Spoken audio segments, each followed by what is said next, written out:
See that you use the good plates, Rutherford.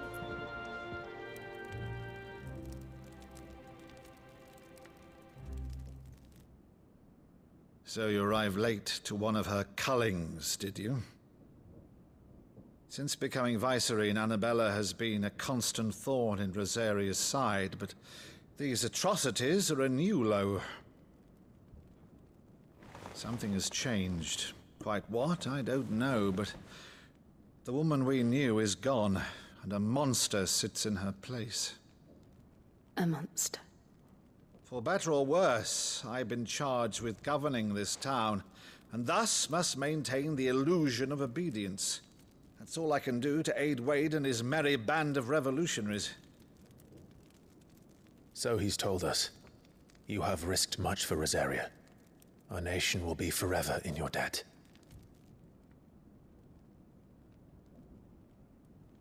It has been 20 years, Clive. The nation your father and your forefathers fought to defend is no more. Perhaps it would be otherwise had I the courage of my brother.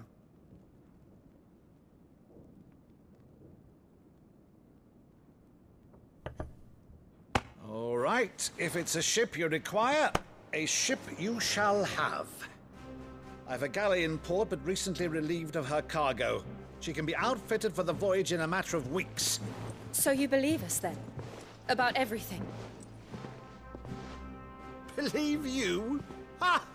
Only a fool would believe even half of the things you claim.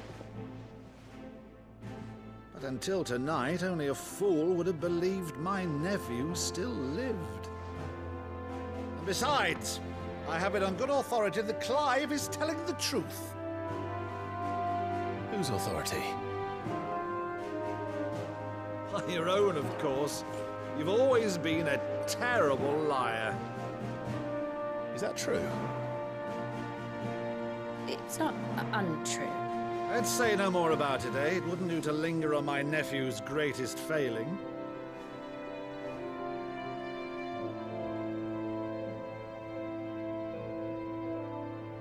The one thing I cannot believe, though, is all this about you being Sid. You were always such a good boy, but now you're quite the outlaw. Which, if I'm not mistaken, would make me an outlaw's uncle. Right then, who shall we pillage first? Rutherford, fetch me my cutlass. This will be fun.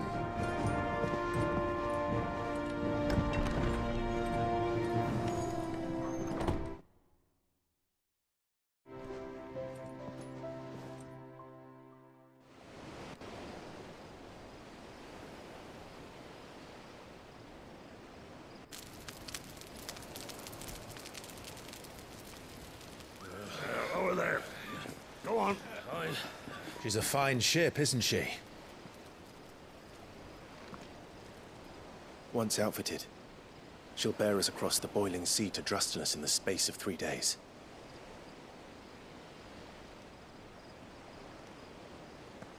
Something on your mind?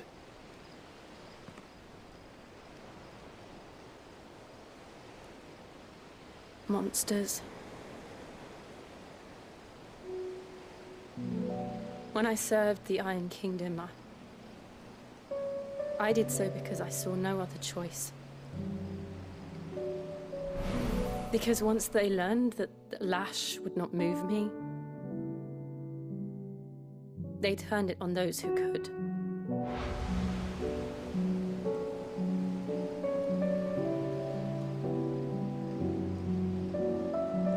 And so I became their puppet. I let them pull my strings, telling myself it was not my hand that swung the sword, but another's. I removed myself from the truth so I wouldn't feel the pain it caused.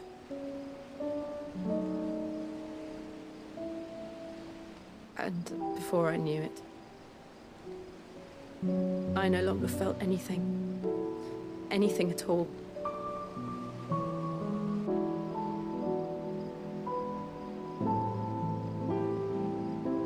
I had become a monster. Jill.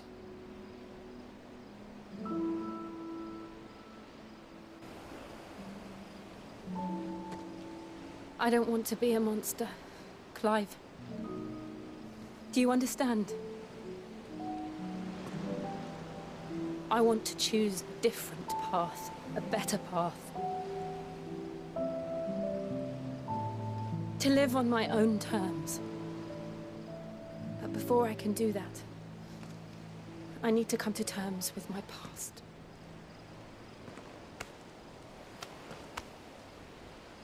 And when you do, I'll be standing there with you, just as you stood with me.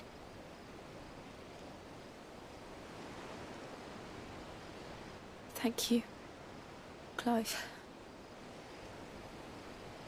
I must atone for my sins. Only then, when it's done, will the monster cease to be. Just promise me that you won't die with it.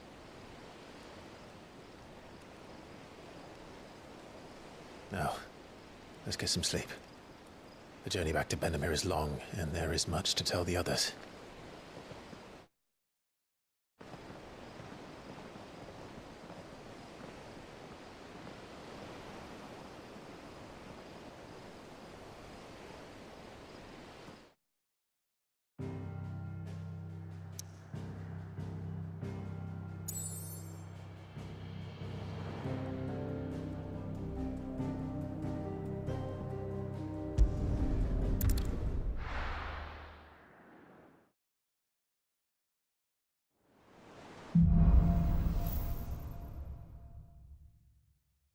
Only the Founder knows what awaits us in the Iron Kingdom.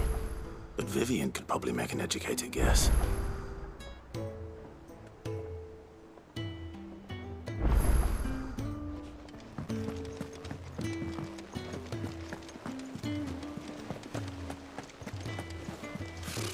Typical nobles.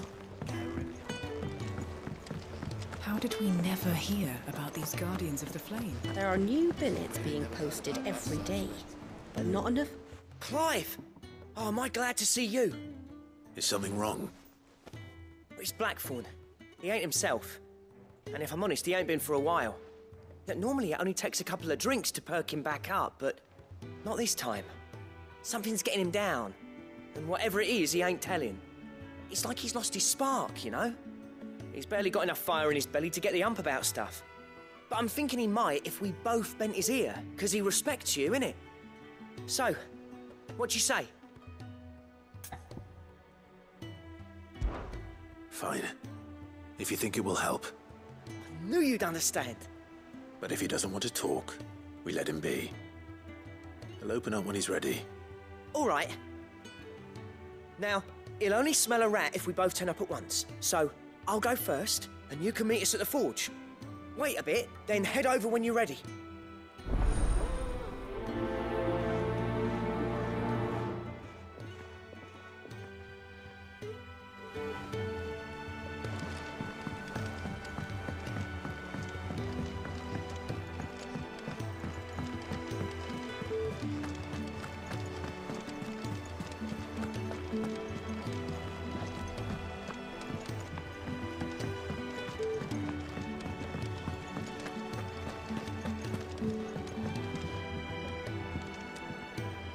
I didn't take you for a scholar, Ivan.